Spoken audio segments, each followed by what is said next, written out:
সিরাতাল মুস্তাকিম, সিরাতাদ দাল্লিন, যেটা সূরা ফাতিহায় আমরা দৈনিক অন্তত 32 বার সূরা ফাতিহাটা আমরা পাঠ করি।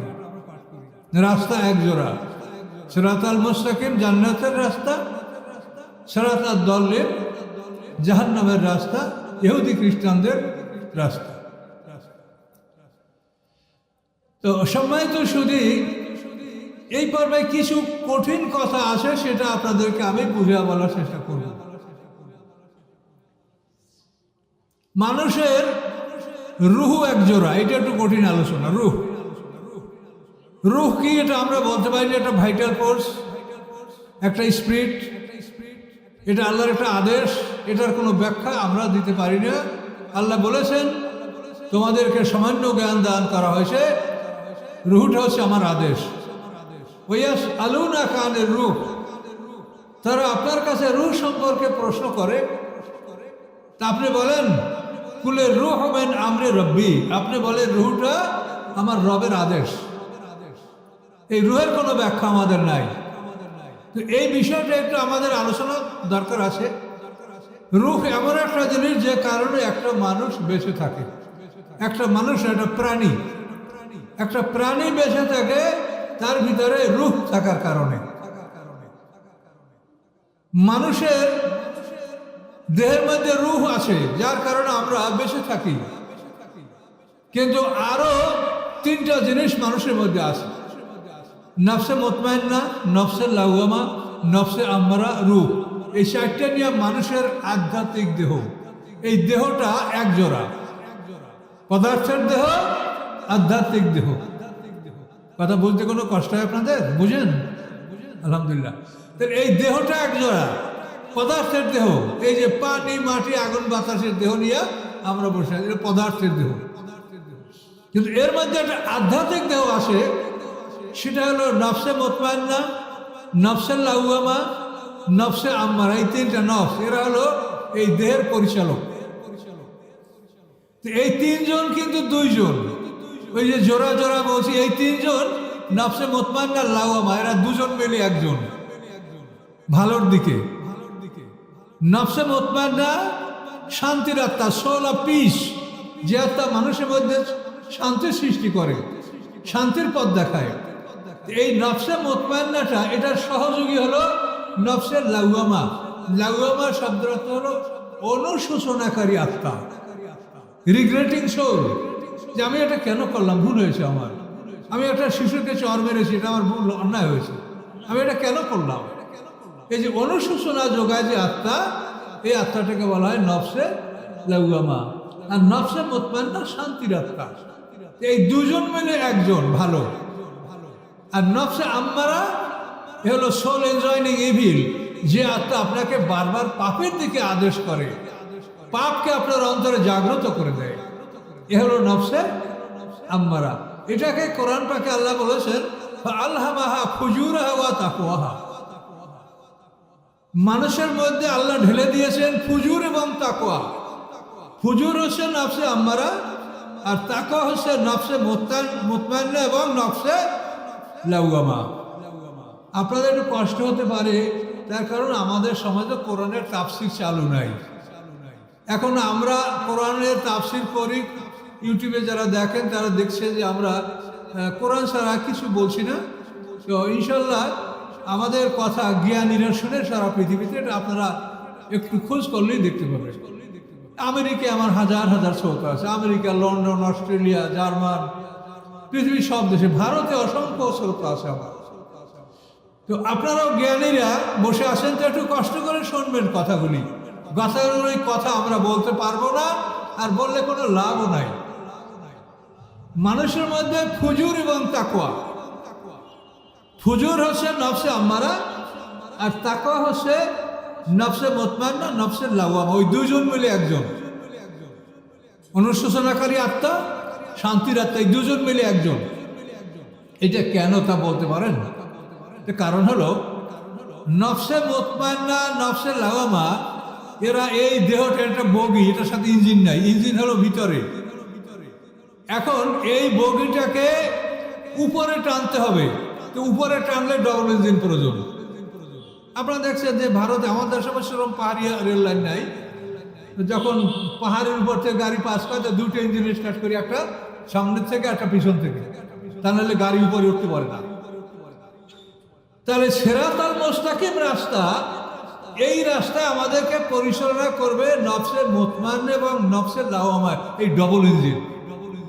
যেহেতু সিরাতাল মুস্তাকিম রাস্তাটা এটা ঊর্ধ্বগামী রাস্তা, এটা জান্নাতের দিকে রাস্তা, কাজে এই রাস্তাটাকে সিঙ্গেল ইঞ্জিনে টানতে পারবে না।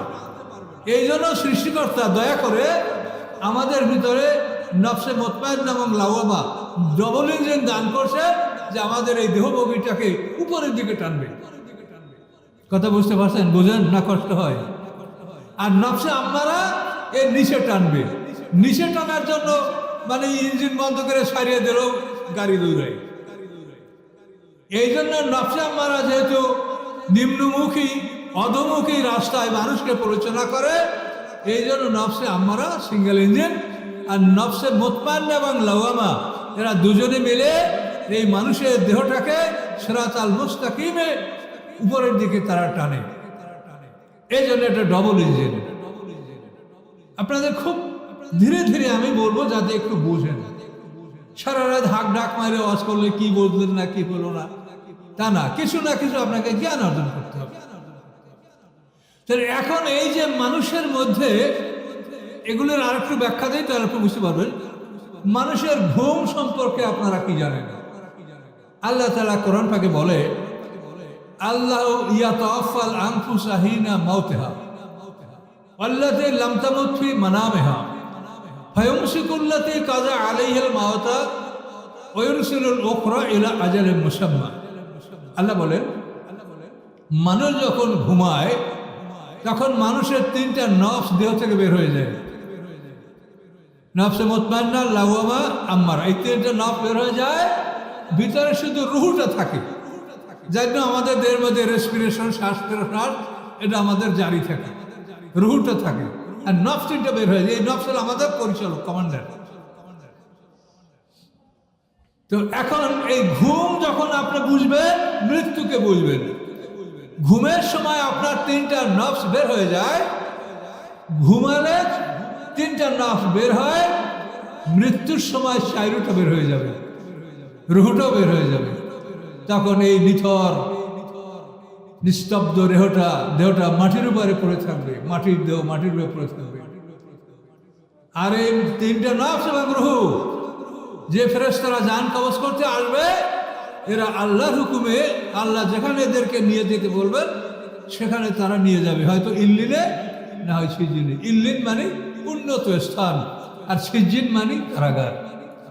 যাদের ভাগ্য ভালো তাদের এই প্রাণকে নফস করে আল্লাহর হুকুমে ফেরেশতারা যারা জান কবজ করবে ওরাই ইল্লিনে নিয়ে যাবে, আর যাদের অবস্থা খারাপ তাদের এই প্রাণগুলি সিজ্জিনে নিয়ে যাবে, এবং সেখানে তাদেরকে আবদ্ধ করে রাখা হবে, এবং কিয়ামত পর্যন্ত এভাবে থাকবে। ইসরাফিলের দ্বিতীয় সিংহার ফুৎ করে আবার সবাই আমরা হাসরের ময়দানে উঠব। মৃত্যু থেকে হাসর পর্যন্ত এটার নাম হলো বারজাক। ওয়ামিন ওয়ারাইহিম বারজাকুন ইলা ইয়াউমি ইউবআসুন। তাদের সামনে পর্দার আড়ালের জগৎ পুনরুত্থান দিবস পর্যন্ত। পরিষ্কার করে আর কোনো জটিলতা আছে? ওয়ামিন ওয়ারাইহিম, তাদের সামনে বারজাকুন, পর্দার আড়ালের জগৎ, ইলা ইয়াউমি ইউবআসুন, কিয়ামত দিবস পর্যন্ত। কিয়ামত পর্যন্ত এই পর্দার আড়ালের জগতে আমরা সবাই থাকব। এখানে যে কথাটা জটিল আমি বলতেছিলাম সেটা হলো এই যে রুহ হচ্ছে এক জোড়া। একটা রুহ আমার মধ্যে আছে, পশুর মধ্যেও আছে। এই রুহুর কারণে আমরা বেঁচে থাকি। কিন্তু মানুষের জন্য দুইটা রুহু, দ্বিতীয় রুহুটাকে অর্জন করতে হবে। সেটাকে অর্জন না করলে আল্লাহ এমনি দিবেন না। দ্বিতীয় রুহুটা আপনাকে, এটাকে বলে কাসবি, অর্থাৎ অর্জনযোগ্য, উপার্জন করতে হবে, কামাই করতে হবে। সেই দ্বিতীয় রুহটা হচ্ছে এই আল কোরআন। এটা রুহ। কোরআন পাকে আল্লাহ বলেন, ওয়াকাযালিকা আওহাইনা ইলাইকা রূহাম মিন আমরিনা। এভাবেই আমি আপনার কাছে ওহী করেছি রূহকে, এই কোরআনকে, মিন আমরিনা, আমার আদেশে। এই কোরআনকে আল্লাহ বলেছেন রূহ, এটা একটা প্রাণ। তাহলে মানবাত্মার মধ্যে পশুর প্রাণ, ওই প্রাণের সাথে যদি এই প্রাণ যোগ হয় তাহলে মানুষ ফেরেশতার চাইতে ঊর্ধ্বে সম্মানিত। সকলে জোরে বলুন সুবহানাল্লাহ। আল্লাহ যে বলেছেন ওয়ালাকাদ কাররামনা বনি আদমা, এই সম্মানের অধিকারী আপনি তখন হবে যখন এই রূহ, দেখতে পাচ্ছেন আমার হাতে কি আছে বলেন, আর এই রূহ আল্লাহ বলছেন ওয়াকাযালিকা আওহাইনা ইলাইকা রূহাম মিন আমরিনা, হে মুহাম্মদ সাল্লাল্লাহু আলাইহি ওয়াসাল্লাম, আমার আদেশে আমি আপনার মধ্যে রূহকে ওহী করেছি, ওহী করে রূহকে পাঠিয়েছি আপনার কাছে। এই রূহটা যখন আমাদের মধ্যে আসবে তখন আমরা দুইটা রূহুর মালিক, এবং দুইটা রূহুর মালিক যখন আমরা হব তখন আমরা ফেরেশতার চাইতে ঊর্ধ্বে আমাদের স্থান। ফেরেশতারা থাকবে আমাদের খাদেম, ফেরেশতারা প্রকৃতপক্ষে আমাদের সেবক, তারা আমাদের প্রভু নয়, সেবক।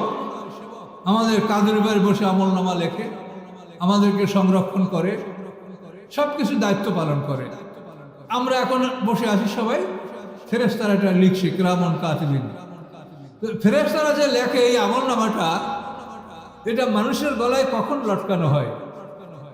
নাবালেগ বাচ্চাদের গলায় আমলনামা থাকে না, শিশুদের গলায় আমলনামা নাই। যখন ওরা বালেগ হয় তখন ওদের গলায় আমলনামা লটকিয়ে দেওয়া হয়, এবং কিরামান কাতিবিন তাদের আমলগুলি সব কিছু লেখে। মা ইয়ালফিযু মিন কাওলিন ইল্লা লাদাইহি রাকিবুন আতীদ। আল্লাহ বলে না তারা কোনো কথা, বরং তার কাছে রয়েছে আমার পক্ষ থেকে একজন প্রস্তুত লেখক, সেটাকে টেক ডাউন করে, সেটাকে লিখে নেয়। তার মানুষের আমলনামা লটকানো হয় বালেগ হওয়ার পরে। বালেগ হওয়ার আগে যে শিশুরা ভালো কাজগুলি করে, ছোট্ট শিশুরা দেখেন নুরানি মাদ্রাসায়, কেরাতি মাদ্রাসায় পড়ে, কোরআন শিখে, নামাজ পড়ে, অনেকে নাবালেগ অবস্থায় হাফেজ হয়ে যায়। তো এই বাচ্চাদের যে নেকামলগুলি, এগুলি আল্লাহর আদেশে ফেরেশতারা তাদের বাপ মায়ের আমলনামায় এটা লিখে দেয়। সুবহানাল্লাহ বলেন, জোরে সুবহানাল্লাহ বলেন। কত বড় নেয়ামত যে আপনি ভালো কোরআন পড়তে পারেন না, কিন্তু আপনার ছেলেটা যখন কোরআন শিখছে আর পড়ছে নাবালেগ অবস্থায়, এটা আপনাদের মা বাবার আমলনামায় এটা সব লিখে দেওয়া হবে।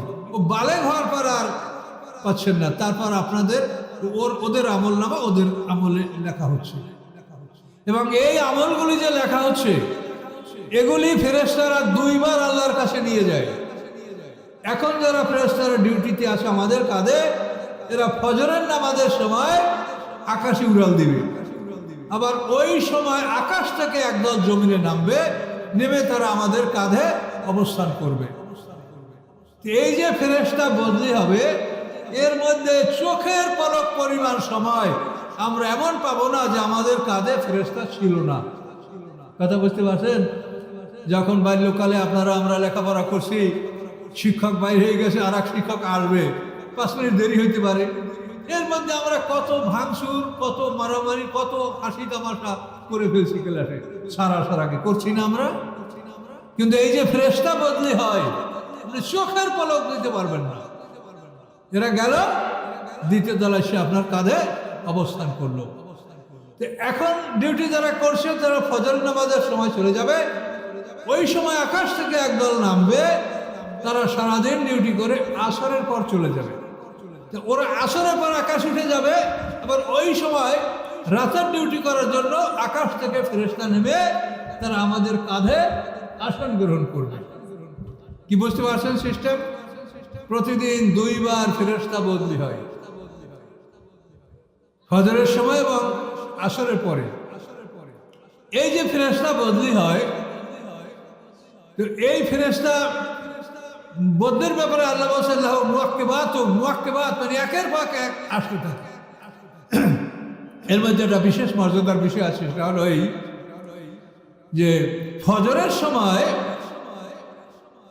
সময় আকাশ থেকে যে ফেরেশতারা নামে এবং কাঁধের উপরে যে ফেরেশতারা এরা আকাশে যাবে, এই 2 দল ফেরেশতা একত্রিত হয়।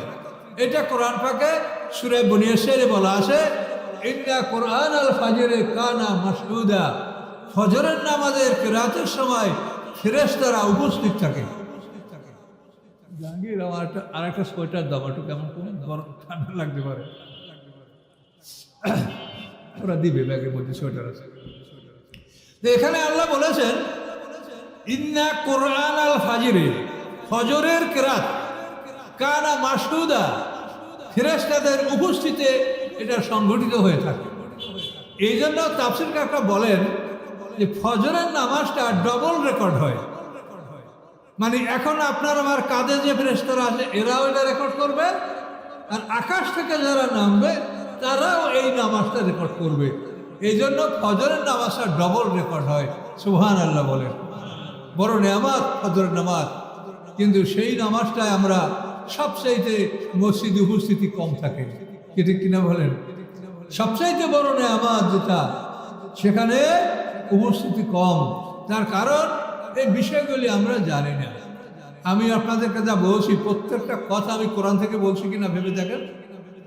ইন্না কোরআন আল ফাজরে কানা মাসউদা, ফজরের রাতের সময় ফেরেশতারা উপস্থিত থাকে। তাহলে এই ফজরের নামাজটা ডবল রেকর্ড হচ্ছে। রাতের ফেরেশতা ওটা নিয়ে যাবে, আবার দিনের ফেরেশতা এটা রেকর্ড করে রাখবে, আসরের পরে যাবে আবার। তো এইভাবে আমলনামা আকাশে চলে যাচ্ছে, আর কাঁধের উপরে ফেরেশতারা লিখে এটা গলায় ঝুলন্ত অবস্থায় আছে।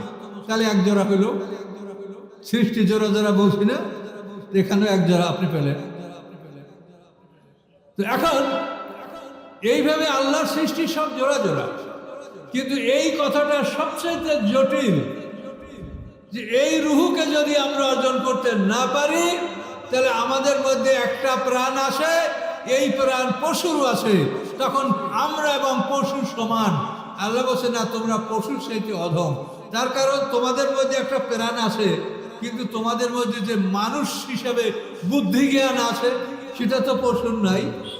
কাজে তোমরা প্রাণ পশুর আর বুদ্ধি জ্ঞান মানুষের, এর মাধ্যমে তোমরা ব্যাপক সমাজে ধ্বংসাত্মক তোমরা ধ্বংসাত্মক কর্মকাণ্ড তোমরা ঘটাতে পারো। তার কারণ তোমাদের মধ্যে বুদ্ধি হলো মানুষের বুদ্ধি, আর প্রাণ হলো পশুর প্রাণ। আর যদি তুমি এই রূহকে অর্জন করো, তাহলে ফেরেশতারা তোমার সেবক, তুমি সৃষ্টির সেরা। লাকাদ কাররামনা বনি আদমা, আল্লাহ বলেন আদম সন্তানদেরকে আমি সম্মানিত করে সৃষ্টি করেছি। এই কথাগুলো আপনাদেরকে বুঝতে হবে। আমরা মানুষ, আমাদের জীবনটা কি, এই জীবন চক্র সম্পর্কে কিছু আলোচনা করব। আলোচনাটা কঠিন হবে। আমি কর্তৃপক্ষকে অনুরোধ করব যে আসলে তাফসীর মাহফিল করলে আপনারা দুজন বক্তার বেশি না দেওয়া ভালো। দেওয়া দুজন হলে, একজন মাগরিবের থেকে এসা পর্যন্ত, আর একজন এসার পর, তাহলে মানুষের ব্রেনের ক্যাপাসিটিটা ভালো থাকে। এখন আপনারা অনেকটা দুর্বল হয়ে পড়েছেন, আর অনেক খাদ্য ঢুকাইছেন ব্রেনের মধ্যে। কাজে আগেই যদি মানে ডাল দিয়ে পেট ভরে ফেলে, তো ভালো তরকারি তো খেতে পারবেন না। তো এই জন্য তাফসীর শোনার জন্য আপনাদেরকে ব্রেনের একটা ভ্যাকুয়াম সৃষ্টি করতে হবে, ব্রেনকে পরিষ্কার করতে হবে, তারপর আপনি কথাগুলো ঢুকাবেন। মনে করবে যে আমি কিছু জানি না, আমি এখন শুনছি। আর আগে যা জানি সেইটা যদি মাথায় ঘুরপাক খায়, তা আমার এই কথাটা আপনার মাথায় ঢুকবে না। আর আমি আপনাদেরকে কোনো কথা মুখের কথা বলতে আমি এখানে হাজির হইনি। আমি আমার 10 বছর চাকরি থাকাকালীন অবস্থায় আমি ফাজিল মাদ্রাসার প্রিন্সিপাল ছিলাম। আমি চাকরি রিজিন দিয়েছি কোরআন গবেষণা করার জন্য, এবং আল্লাহকে বলেছি যে আল্লাহ আমার জীবনের বাকি সময়টা আমি কোরআনের জন্য ওয়াকফা করলাম, আপনি অনুগ্রহপূর্বক এটা কবুল করেন। এই নিয়ে আমি চাকরি ছেড়ে দিয়ে কোরআন গবেষণার পরে আল্লাহ তাআলা আমার প্রতি দয়া করেছেন, যার ফলে আমি খুব অল্প সময়ের মধ্যেই 30 পারা কোরআন শরীফের তাফসীর লিখতে আমি সক্ষম হয়েছি। আল্লাহ তৌফিক দিয়েছে। 3000 পৃষ্ঠার ঊর্ধ্বে আমার তাফসীর। আমি 2টা সিট নিয়ে এসে আপনাদের জন্য মনে করেন তো নেবেন। তো সময় দিতে হবে, এটা আপনাদেরকে বলছি এই জন্য যে অনেক কাজ করলে আপনি পরকাল সম্বন্ধে আপনি ভালো কিছু করতে পারবেন না। কাজ করতে হবে কম, পৃথিবীর কাজ আপনি কম করেন, তারপর আপনার সংসার চলবে। পরকালের জন্য আপনাকে অধিক সময় দিতে হবে। আপনি পৃথিবীতে 60, 70, 80, 100 বছর জীবন হয়তো আপনাকে আল্লাহ দিবেন, এই জীবনের জন্য আপনি পৃথিবীতে কোথায় জাপান, আমেরিকা, লন্ডন, অস্ট্রেলিয়া, সারা পৃথিবীতে কত কষ্ট করে আপনি শিক্ষা দীক্ষা অর্জন করে আপনি এই জীবনটাকে ভালো করো। কত বছরের জীবন? ধরেন 100 বছরের জীবন। কিন্তু আপনি ইন্তেকালের পরে কত বড় জীবন হবে তা আপনি কি জানেন? আল্লাহ বলেন ওয়াম্মাল্লাযীনা সুঈদু, অথবা যারা হবে ভাগ্যবান, ফাফিল জান্নাতে খালিদিনা ফিহা, তারা জান্নাতে অনন্তকাল থাকবে। কতকাল? মা দামাতিস সামাওয়াতু ওয়াল আরদ, এই পৃথিবী ধ্বংস করার পরে যে নূতন জগৎ সৃষ্টি করা হবে, সেই পৃথিবীর আকাশ পৃথিবী যতদিন স্থায়ী থাকবে ততদিন পর্যন্ত এক একটা মানুষের হায়াত হবে। বলুন সুবহানাল্লাহ। সূরা হুদের মধ্যে দেখেন ওয়াম্মাল্লাযীনা সুঈদু, অথবা যারা হবে ভাগ্যবান, ফাফিল জান্নাতে খালিদিনা ফিহা, জান্নাতে তারা অনন্তকাল থাকবে। কতকাল?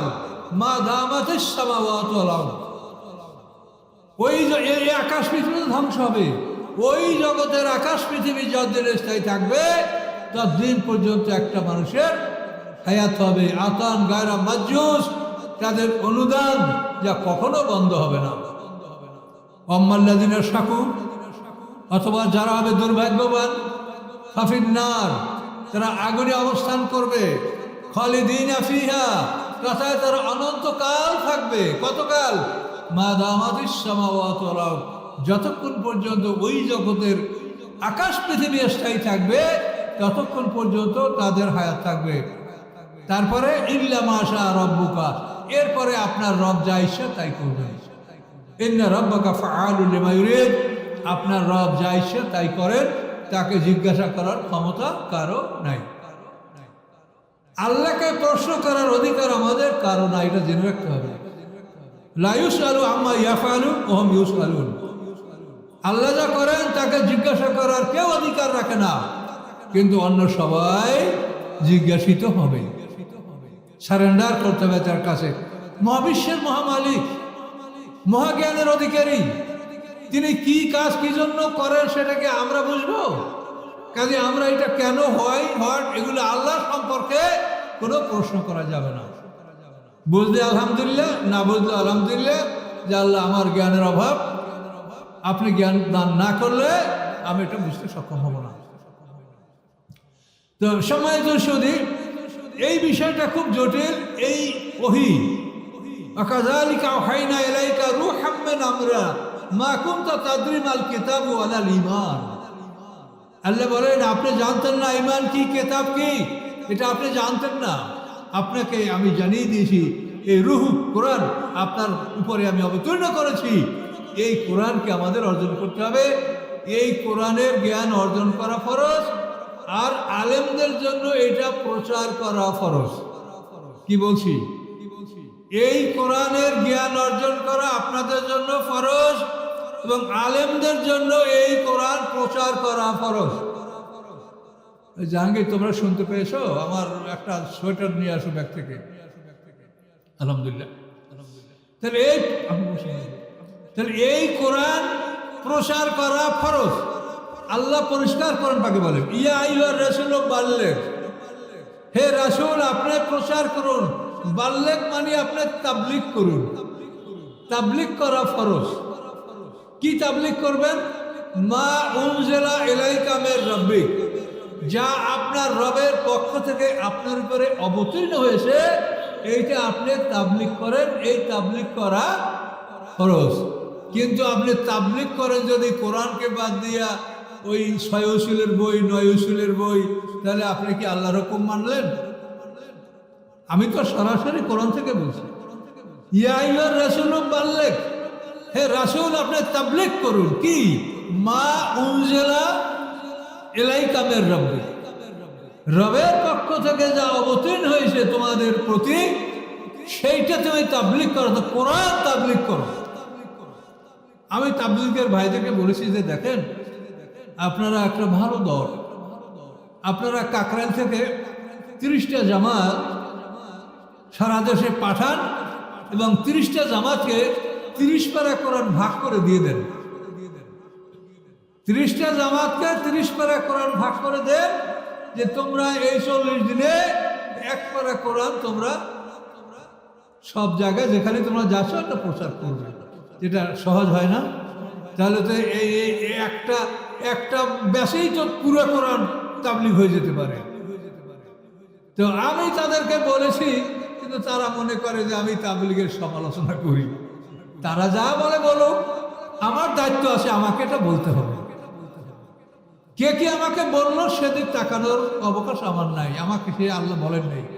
আমাকে সকল মানুষ প্রশংসা করবে এটা কসমকালী হতে পারে না। আল্লাহ রাসূল বলেন, যাকে সবাই প্রশংসা করে, সবাই ভালোবাসে, সে ব্যক্তি বাতিলের সাথে আপোষকারী। বাতিলের সাথে আপোষকারী না হলে একটা মানুষকে সবাই ভালোবাসতে পারে না।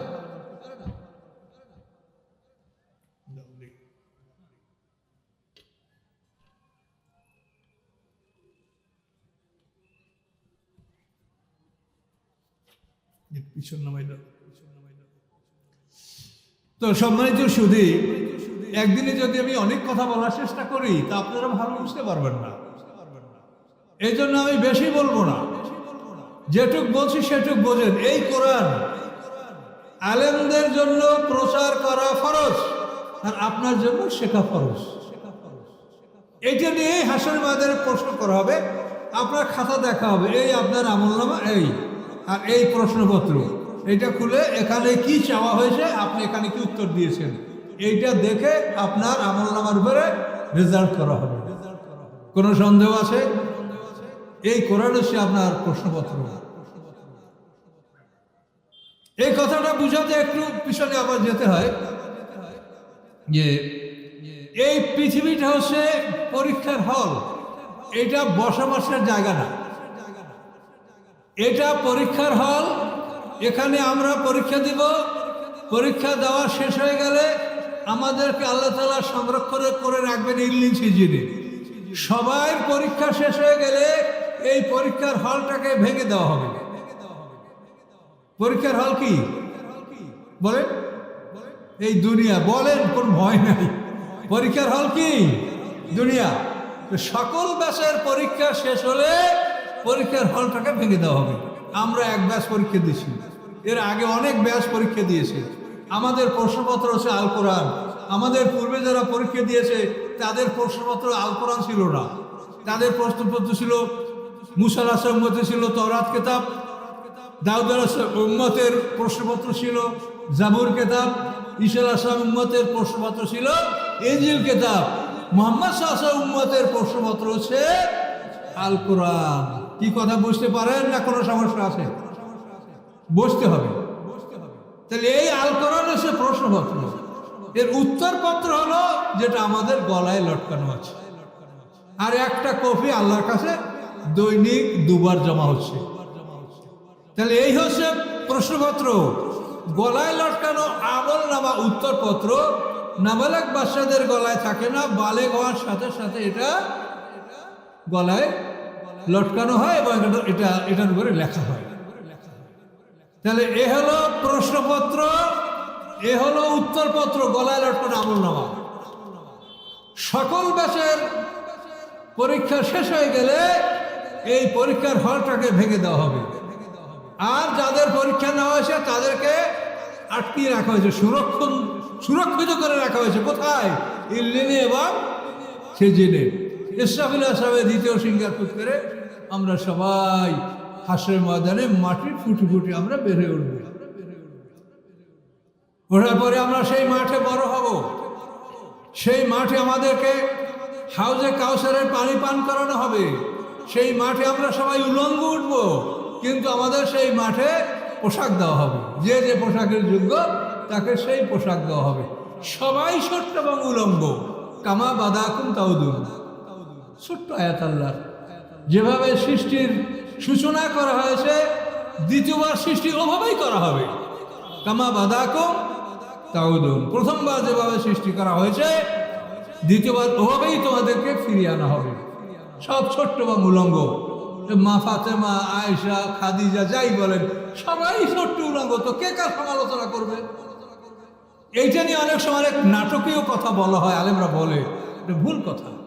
সবাই ছোট, কেউ তো বড় না, কেউ কাউকে সমালোচনা করবে, কিন্তু একটা ব্যতিক্রম আপনি দেখবেন, সেটা হলো আদম হাওয়া।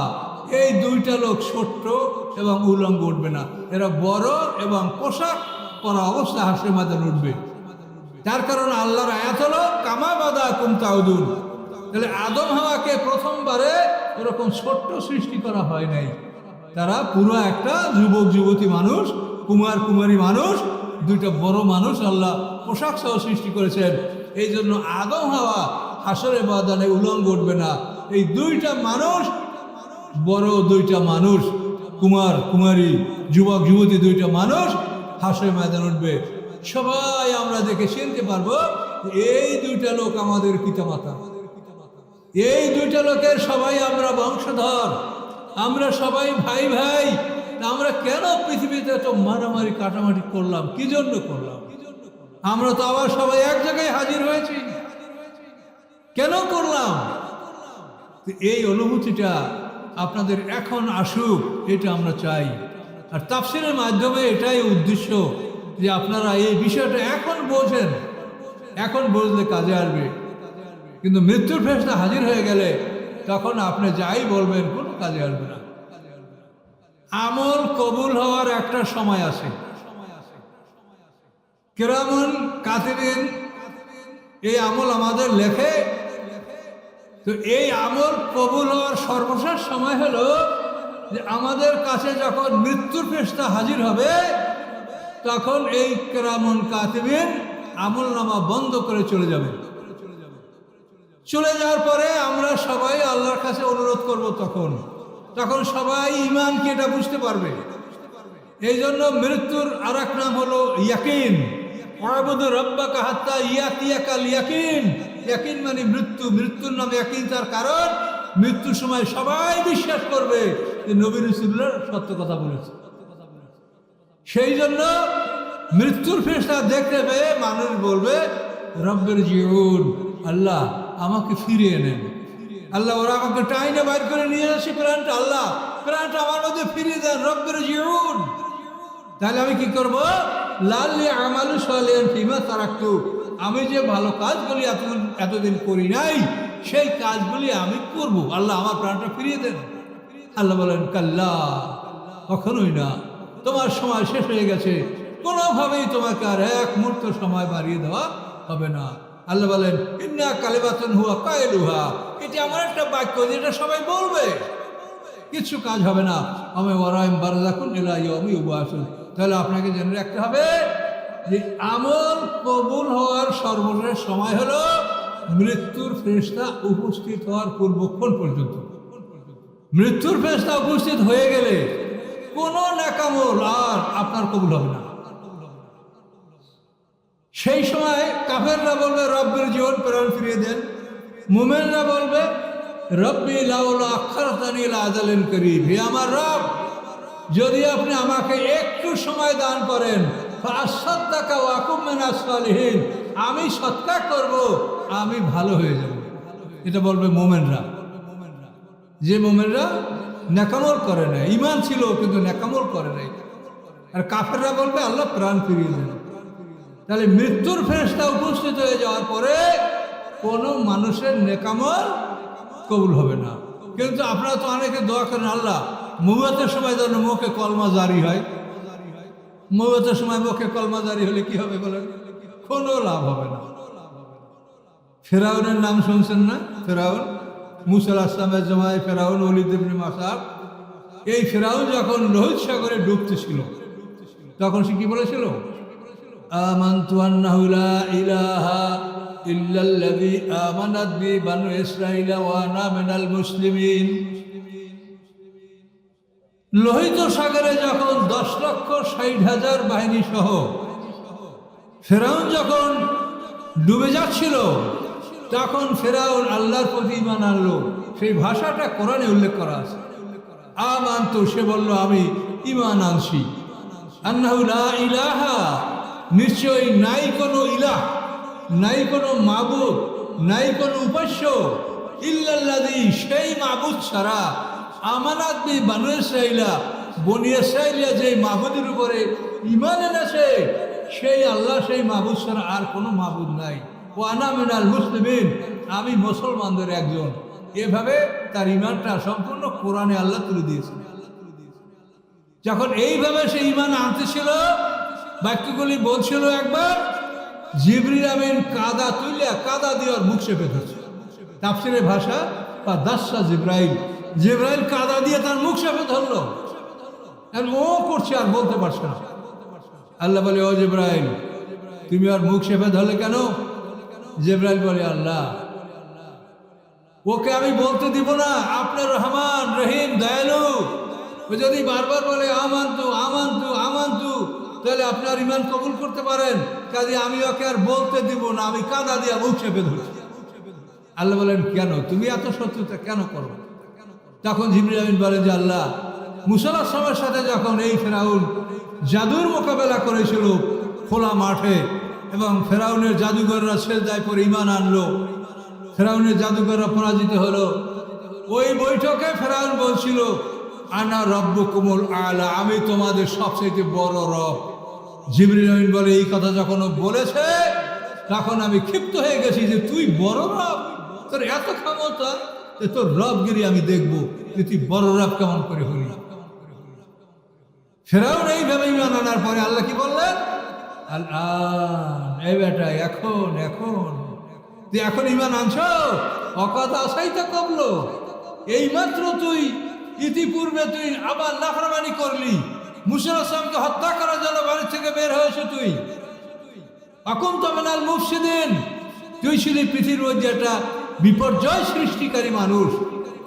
তোকে আমি ক্ষমা করব না, কিন্তু শোন, ফালিয়াউমা নুনাজ্জিকা বাদানাকা, আজকে আমি তোর দেহটাকে মুক্তি দিলাম, তোর দেহটা পচবে না।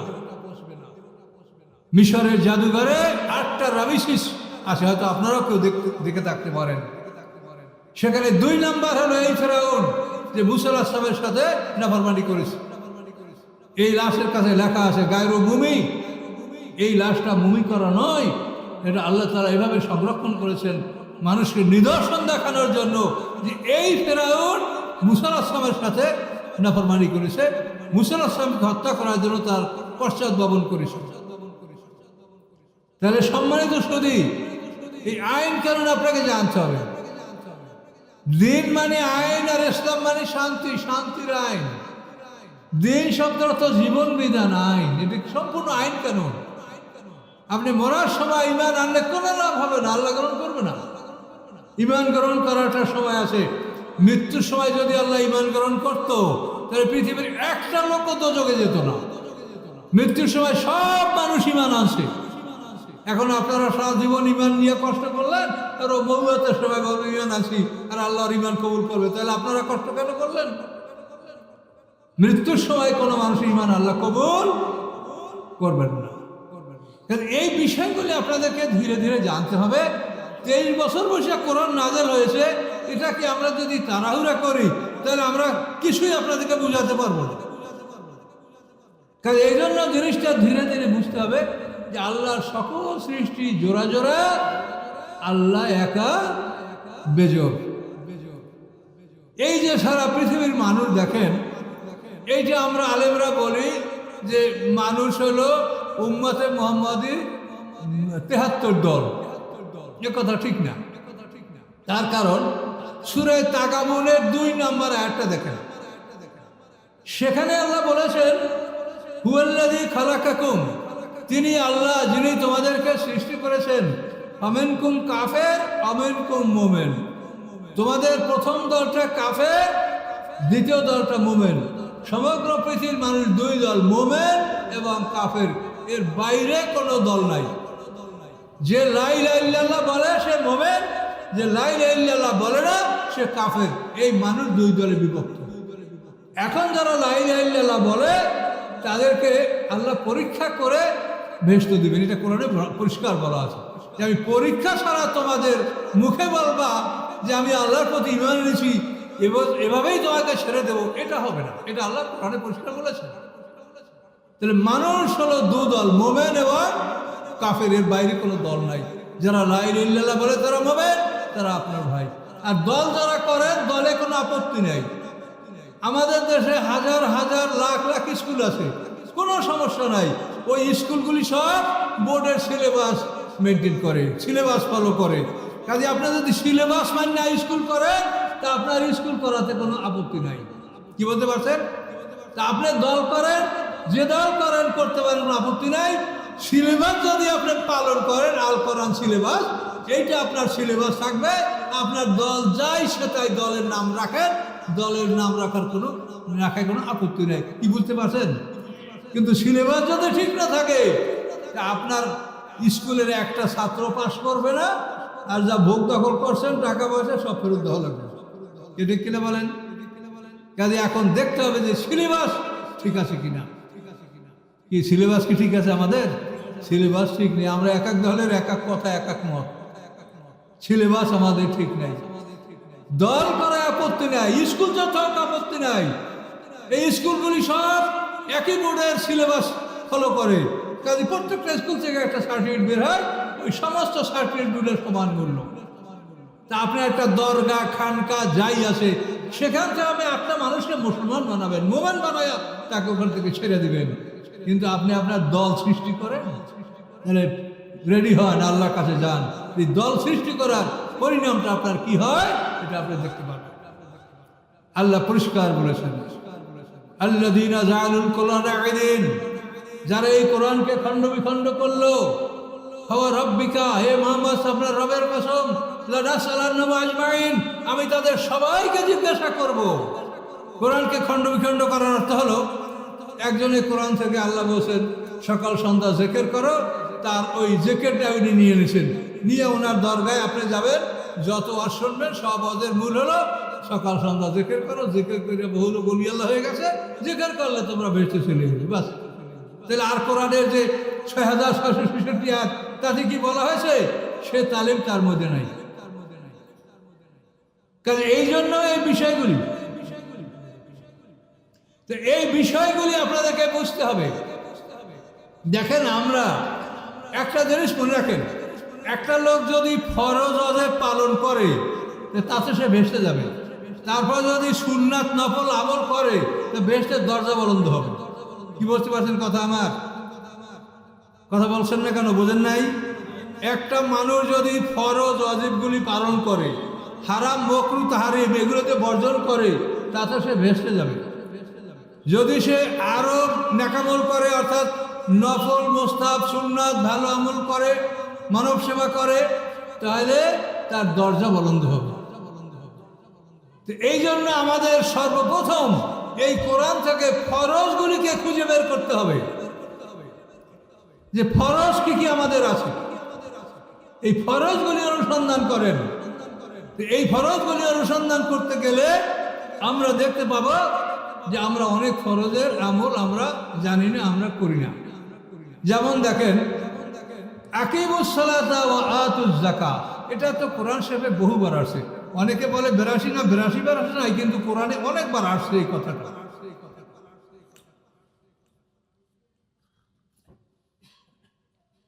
সম্ভবত এই কথাটা 19 বার আসে কোরআনে।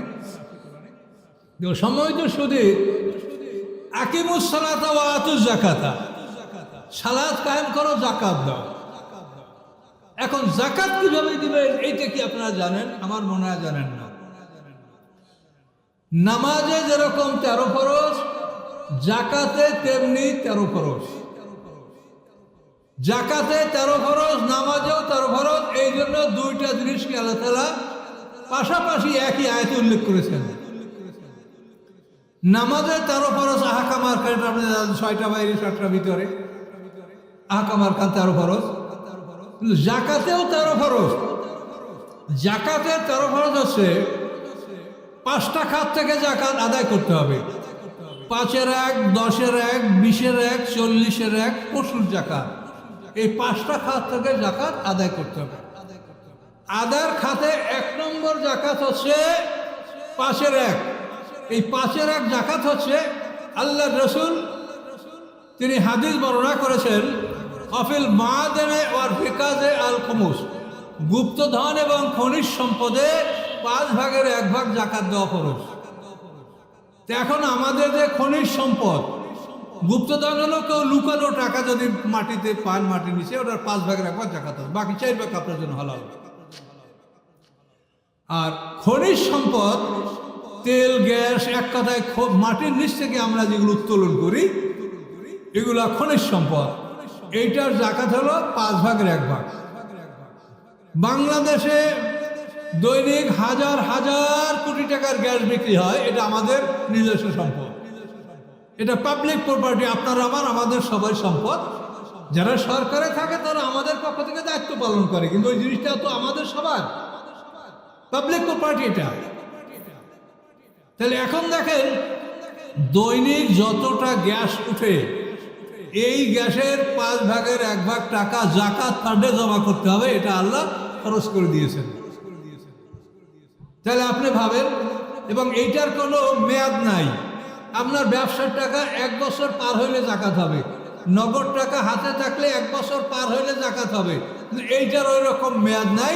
এটা হলো আপনি যখন তুলবেন তখনই 5/1 জাকাত ফান্ডে জমা দেবেন। তো এই ফরজটা কি আমরা পালন করছি? এবং এই ফরজটা যারা আমাদের দায়িত্বশীল, আমাদের পক্ষ থেকে যারা রাষ্ট্র পরিচালনার দায়িত্ব পেয়েছেন, তারা যদি এইটা পালন করে, তা আমাদের দেখে মাঝামাঝি এই যে ন্যাচারাল ক্যালামিটি যেগুলো আসে, ক্যাটাস্ট্রফি, দুর্যোগ, আমাদের উপরে যে বিপদ আপদগুলি মাঝে মাঝে আসে, এগুলির জন্য আমাদের কি তখন চাঁদা তুলতে হবে? হাজার হাজার কোটি টাকা আপনার জমা হবে প্রতিদিন। 5/1 জাকাত দেওয়া হবে। আল্লাহ বলেন, এই তেল গাছ তোমাদের বাপ দাদার সম্পদ না, ওটা আমি আল্লাহ জমিতে তোমাদের জন্য লুকিয়ে রেখেছি। এই জন্য এটার জাকাত, সবচাইতে বেশি জাকাত হলো এই খনিজ সম্পদে। কি কথা বলতে পারছেন? এই তেল গ্যাসে আমাদের কোনো খরচ নাই, শুধু উত্তোলন খরচ, এছাড়া ওটা আমরা কিছু চাষাবাদ বা অন্য কিছু করার নাই আমাদের।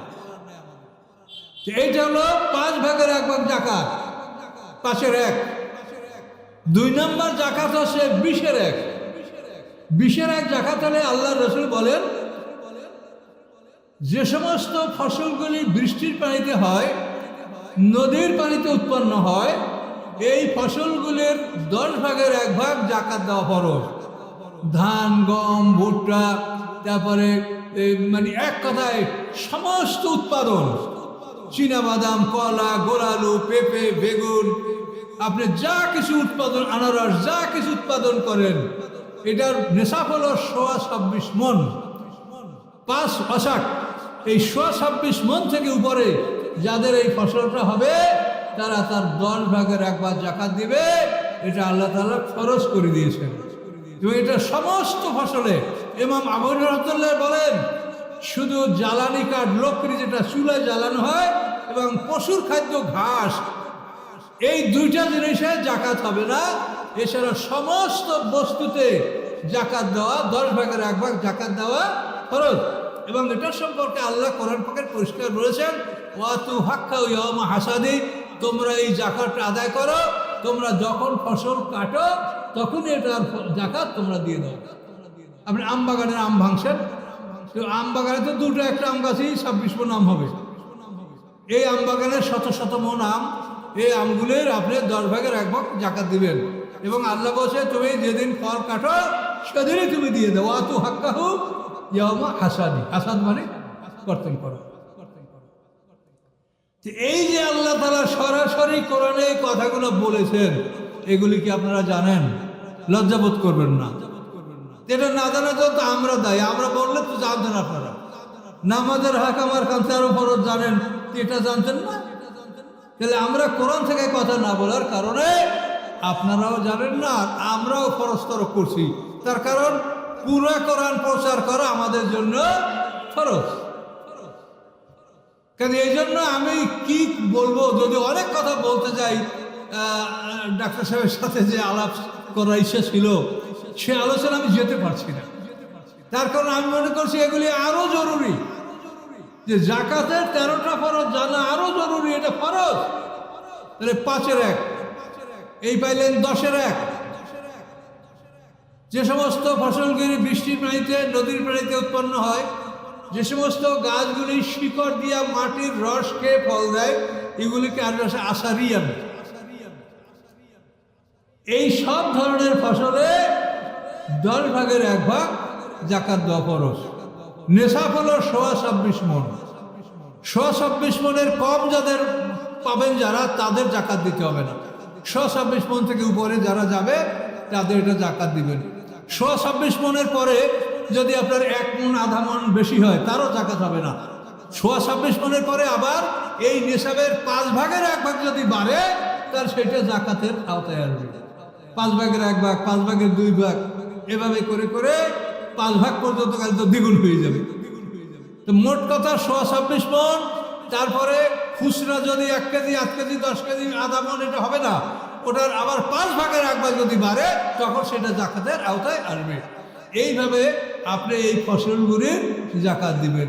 এখন হিসাব করে যে আমাদের দেশে কত ফসল উৎপাদন হয়, ধান, গম, জব, আলু, পেঁয়াজ, চীনাবাদাম, সব ধরনের ফসল। এতে 10 ভাগের 1 ভাগ জাকাত আল্লাহ খরচ করেছে। এলো 10-এর 1, 20-এর 1।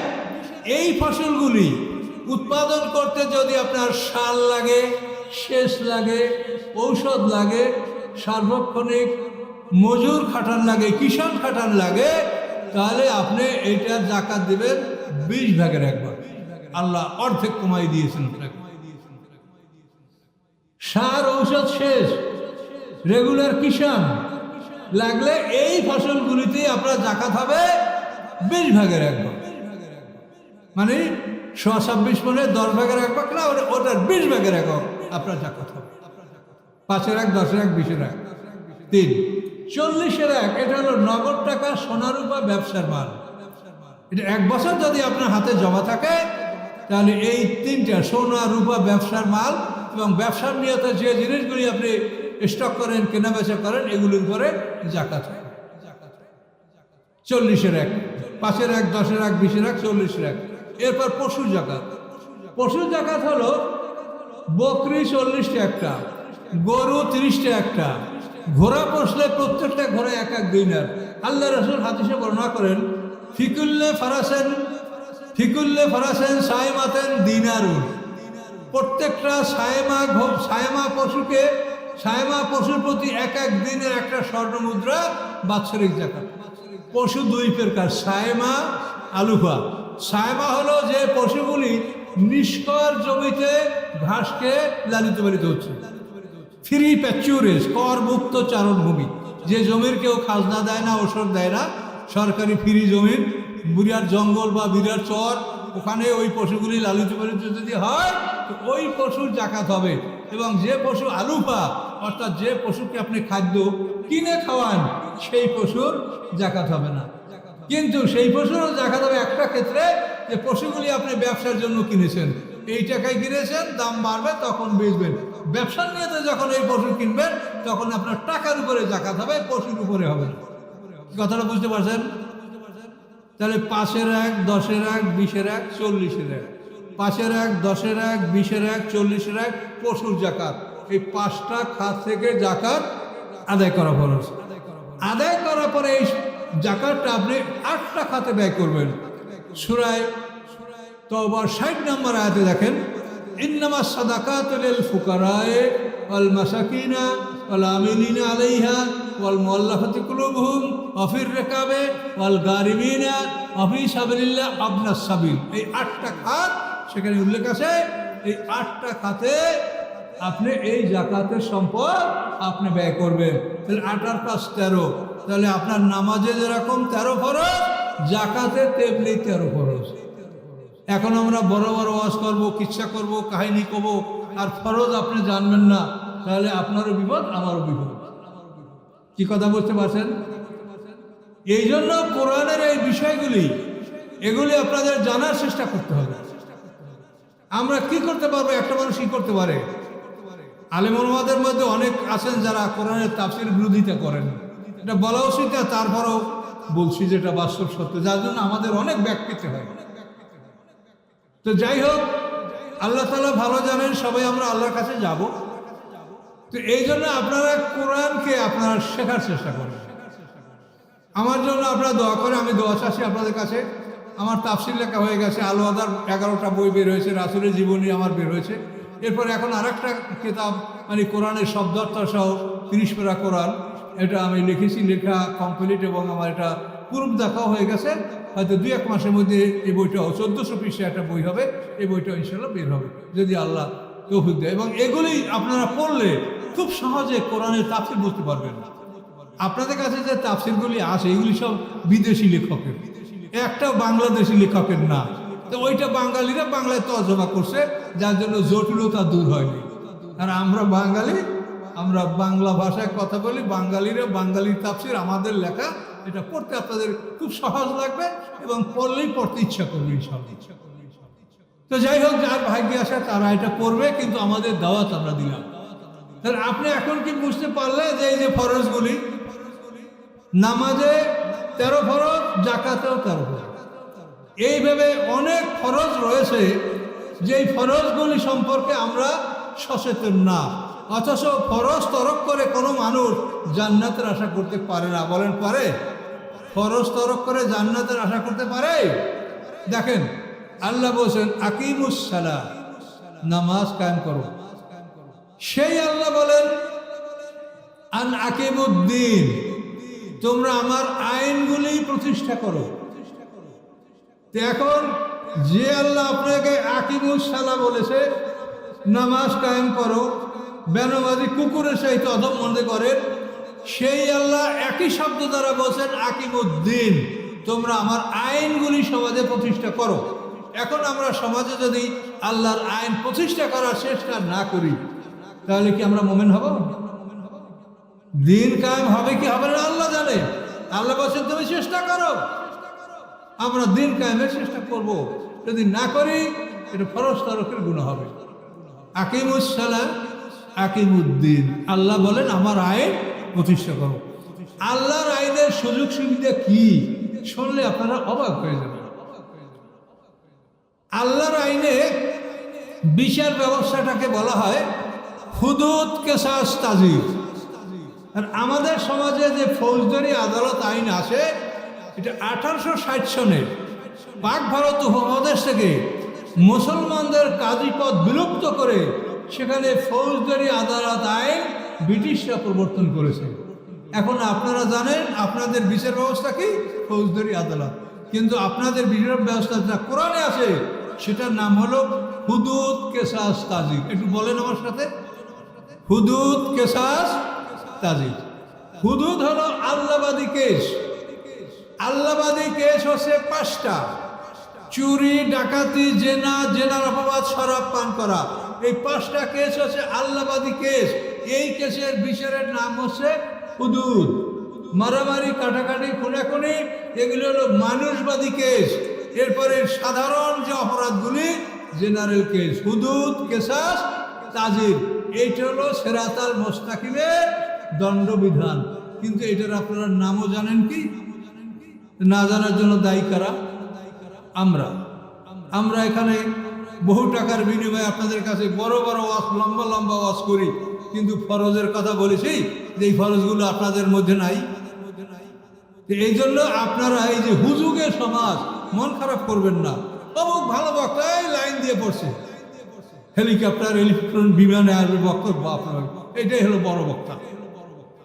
আপনারা জ্ঞান রাখেন, জ্ঞানীদেরকে সুযোগ দেন, কোরআনের কথা শোনেন। মুক্তি পেতে হলে আপনি ফরজ তরক করে আল্লাহর কাছে হাজির হয়ে যান। আমি জানি না যে আপনি জানি না করলে আপনার দুনিয়ার কোনো কোর্টে কি কোনো আদালতে আপনাকে মাফ করে দেবে? স্যার আমি এটা তো করছি, আমি জানি না। তো জানি না করলে মাফ করবে আপনাকে? আপনাকে জানতে কে মানা করেছে? তাহলে দিন হলো আইন। আল্লাহ বলছেন আকিমুদ্দিন, তোমরা আমার আইনগুলি প্রতিষ্ঠা করো। এখন এই আইনগুলি আমরা কি করে প্রতিষ্ঠা করব? এখন প্রতিষ্ঠা করতে হলে আগে জনগণকে জানাতে হবে। এটা জোর করলে হবে না। লাইক রাফিদ্দিন, আপনি জোর করে আইনকে চাপাই দিতে পারবেন না। মানুষকে বুঝাতে হবে, জনমত নিতে হবে, তারপর এটা প্রতিষ্ঠিত হবে। এটাকে জোর করে চাপিয়ে দেওয়ার অধিকার আপনার নাই। জোর করাকে বলেছে ফিতনা। আল ফিতনা তো আসাদু মিনাল কাতল। ফিতনা শব্দের অর্থ প্রোজিলাইটাইজেশন, অর্থাৎ জোরপূর্বক মতবাদ চাপিয়ে দেওয়া। এটা আল্লাহ কোরআন থেকে বৈধতা দেন নাই। তাহলে আইনটা কি? আইনতে দেখেন, একটা মানুষ যদি খুন হয়ে যায়, এই মানুষটা খুন হওয়ার জন্য তার বিচারটা কি? আপনার শরীয়তের বিচার বিচার হলো খুনের বদলে খুন, এই একটা আদেশ আছে। এটা হলো 1 নম্বর। 2 নম্বর হলো যে নিহত ব্যক্তির অরিষ্যা যদি মনে করে যে আমরা খুনের পরিবর্তে খুন চাই না, আমরা রক্তের মূল্য গ্রহণ করব, ব্লাড মানি, র্যানসম মানি, রক্তের মূল্য। এখন এই রক্তের মূল্য যদি তারা চায়, তো ইসলামী আদালতের কাজী রায় দেবেন রক্তের মূল্য পরিশোধ করার জন্য। রক্তের মূল্য হচ্ছে 100 উট অথবা 100 গরু অথবা 2000 বকরি। তো 100 গরুর মধ্যে 40টা দিতে হবে গাভীন গরু এবং 60টা দিতে হবে হালের গরু। আর 100 উট যদি হয় তো 100টার মধ্যে 40টা উট দিতে হবে মানে গাভীন উটনি, আর 5 বছর বয়সের উট দিতে হবে বাকি 40টা, অথবা 2000 বকরি। এইটা হলো একটা খুনের বিষয়। এবং এই জরিমানা পরিশোধ করার জন্য তাকে ইসলামী আদালত সর্বোচ্চ 3 বছর সময় দিবে। এই সময়ের মধ্যে তুমি এই ক্ষতিপূরণ তুমি দিবা, যেহেতু তুমি খুন করেছো। এটা হলো খুনের বিচার। এখন আপনি একটু ভাবেন যে আমাদের সমাজেও তো খুনের বিচার আছে না? তো সেই বিচার কি আর আল্লাহর আইনের বিচারটা কি? এখন আপনি ভেবে দেখেন। এখন মানুষ আল্লাহর আইনের দিকে আসবে কখন? যখন মানুষ এগুলি জানতে পারবে যে আল্লাহর আইনে আমাদের এত সুযোগ সুবিধা রয়েছে। কেউ যদি একটা চক্ষু নষ্ট করে 50টা গরু জরিমানা দিতে হবে, কেউ যদি একটা হাত নষ্ট করে 50টা গরু জরিমানা দিতে হবে, একটা আঙ্গুল নষ্ট করলে 10টা গরু জরিমানা দিতে হবে। ইসলামী আদালতের বিচারের নাম দিন। আল্লাহ বলছেন না নাকিমুদ্দিন ওয়ালা তাতাফাররাকু ফি, তোমরা আমার আইন কায়েম করো, এই দিন কায়েমের মধ্যে তোমরা কোনো মতভেদ করো না। এখন এইভাবে যদি আমরা কোরআন থেকে দেখি, তাহলে অসংখ্য ফরজ এগুলো আমরা পালন করছি না। ফরজ পালন না করে আমরা অলি আল্লাহর খেতাব গ্রহণ করছি। অমুকে কি পীরে কামেল, মোরশেদে কামেল, অলিয়ে কামেল, কুতুবুল আকতাব, কাইয়ুমুজ্জামান। ওরে বাপরে বাপ, এই লকবের অর্থ আমরা বুঝি না। এই যে আমরা করছি এগুলো আপনারা ভেবে দেখেন, একটা মানুষ ফরজ তরক করে কি অলি আল্লাহ হতে পারে? বলেন। তাহলে এই অনুভূতিটা, এটা আমরা এগুলো লুকিয়ে রেখেছি। কোরআনের কথাগুলি আমরা মানুষকে বলি না, অথবা আমরা এগুলি জানি না। কারণ এই জন্য আমার কি বা ক্ষমতা আছে? বহু বছর আগে একবার আসছিলাম, আবার ডেকেছেন, আসছি, কিছু কথা আপনাদেরকে বলে দিলাম যাতে আপনার বিবেকের মধ্যে একটা নড়াচড়া, একটা মুভমেন্ট সৃষ্টি হয় বিবেকের মধ্যে, যে আসলে আমরা কি অবস্থায় আছি। এই এতটুকু আপনাদের মধ্যে জাগ্রত করে দিতে পারবো।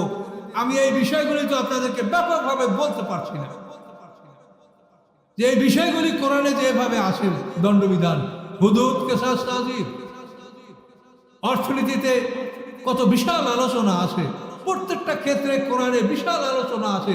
এত বড় কোরআন শরীফে কি আছে? কি ছোটখাটো ব্যাপার? এই সব আইন কানুনের মধ্যে আছে। কাজেই আপনাদের বিবেকে একটু নাড়া দেওয়ার জন্য আমি চেষ্টা করছি। আপনারা নড়েচড়ে বসেন, সজাগ হন, যে কোরআনে কি আছে সেটা আপনারা জানার চেষ্টা করেন। যদি অন্যরা না বলেন, আমাদের লেখা বই পুস্তক, আমাদের লেখা তাফসীর পড়ার চেষ্টা করেন, ইনশাল্লাহ জানতে পারবেন, ইনশাল্লাহ সঠিক কথা পাবেন। এই যেভাবে আমি মুখে কথাগুলো বলছি, এভাবেই আমার লেখাগুলোর মধ্যে আপনারা সব কিছু পাবেন। তো আমি আর দীর্ঘ রাত আলোচনা করে আপনাদের কষ্ট দিব না, আর আমারও কষ্ট হচ্ছে। তো এই জন্য আমি আপনাদের কাছে এই অনুরোধগুলি রাখলাম যে কোরআনের ফরজগুলি আপনি অনুসন্ধান করেন। ফরজ অদেব পালন করতে পারলে আপনি ভেস্টের যোগ্য হবেন। আর সুন্নাত নফল যদি আদায় করতে পারেন, তাহলে জান্নাতের 8টা গ্রেড আছে, আপনার দরজা উন্নত হবে জান্নাত। কাজে এই জন্য আপনি প্রথমে ফরজ অদেবগুলি অনুসন্ধান করেন। উলামায়ে কেরামদেরকে অনুরোধ করব, আপনারা যদি এই 30 পারা কোরআনের প্রচার করার আগে মরে যান, তা আপনারা ফরজ তরককারী হিসাবে আপনাদের মৃত্যু হবে। পারলে বলেন যে আমি ভুল বলছি। ইয়া আইয়ুহার রাসূল বাল্লিগ, হে রাসূল আপনি কোরআন প্রচার করুন। এই পুরো কোরআন শরীফ প্রচার করা ফরজ। ওয়াইল্লাম তাফআল ফামা বাল্লাগতা রিসালাতাহু। আল্লাহ বলেন কোরআনের একটা আয়াত প্রচার করতে যদি বাকি থাকে, তাহলে আপনি প্রচার করেন নাই, আপনার পুরো প্রচারটা প্রত্যাখ্যান করা হবে। পুরো কোরআন প্রচার করতে হবে। কাজে আমি ওলামায়ে কেরাম থেকে বলে যাচ্ছি, আসমান জমিন সাক্ষী যে এই কোরআন এক একজন আলেম তারা যদি সারা জীবনে পুরো কোরআন প্রচার না করে আপনি মৃত্যুবরণ করেন, তা আপনি একজন ফরজ তারককারী হিসাবে আপনার মৃত্যুবরণ করা হবে। কোরআন থেকে আমি বলছি, কোরআন পুরো কোরআন প্রচার করতে আল্লাহ তাআলা তার রাসূলকে বলেছেন এবং আমাদেরকে বলছেন যে আমরা ওয়ারিস। আল্লাহ কোরআন পাকে বলেছেন, সুম্মা আওরাসনাল কিতাব আল্লাযিনা ইসতাফাইনা মিন ইবাদিনা। সূরা ফাতিরের 32 নম্বর আয়াতে আল্লাহ বলেন যে অতঃপর পয়গম্বরদের তিরোধানের পরে আমি আমার বাছাইকৃত একদল মানুষকে এই আসমানি কিতাবের ওয়ারিস বানিয়েছি। সুম্মা আওরাসনা, আল্লাহ বলেছেন যে আমাদেরকে এই কোরআনের ওয়ারিস বানানো হয়েছে। আর আল্লাহ রাসূল বলেন আল উলামা ওয়ারাসাতুল আম্বিয়া। তাহলে আপনার ফরজ এই পুরা কোরআন প্রচার করা।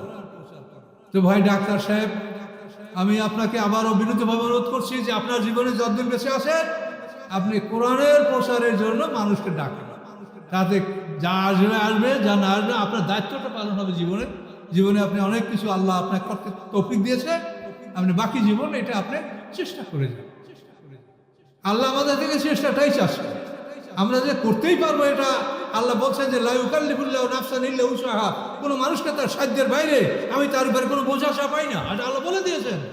কাজে আমাদের চেষ্টায় যেন ত্রুটি না থাকে। আমরা আন্তরিকভাবে কোরআন শেখার জন্য চেষ্টা করবো, কোরআন প্রচার করার জন্য চেষ্টা করবো। আর আমরা শিখতে থাকবো। শিখতে শিখতে যদি নবুয়ত আসে আল্লাহর কাছে বলবো যে আমরা শুরু করছিলাম আল্লাহ আপনার কোরআন শেখা, কিন্তু এর মধ্যে আর সময় আমি পাইনি। তা তো আমরা আল্লাহর কাছে মুক্তি পেতে পারি, কি ঠিক কিনা বলেন? কাজেই সবাই কোরআন শিক্ষার জন্য প্রতিশ্রুতি গ্রহণ করেন যে আমরা বাকি জীবন আমরা কোরআন শিখব, কোরআনের পিছিয়ে আমাদের সময়টা ব্যয় করব। এ বলি আমি আমার বক্তব্য শেষ করছি। আসসালামু আলাইকুম রহমতুল্লাহ ওয়া বারাকাতুহু।